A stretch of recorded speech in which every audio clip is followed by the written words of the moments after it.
First of all, I grew up about 2 miles away from this very building, so it's really nice to be back home, but it's also nice to see where they build the aircraft that we feature so heavily in the film that we're so proud of. You know, it's really nice to see your work appreciated, and it's also really nice to actually appreciate the work that goes into making these aircraft that together keep us all safe. It's an amazing piece of technology that is also, you know, run by incredibly talented people. We was very impressed to meet with the shop guys on the shop floor, how the airplane's put together. Everybody comes down here, they're amazed to see how many little pieces it takes to build a complete fighter.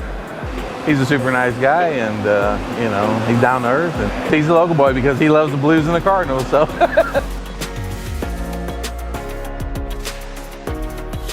It's just, it's incredibly emotional for me to be here with people from my hometown and showing this thing that we're all so proud of, and that so many people that work for Boeing made happen. I mean, that's another big part of it. I hope you have as much fun watching it as we did making it. Thanks for having me, you guys.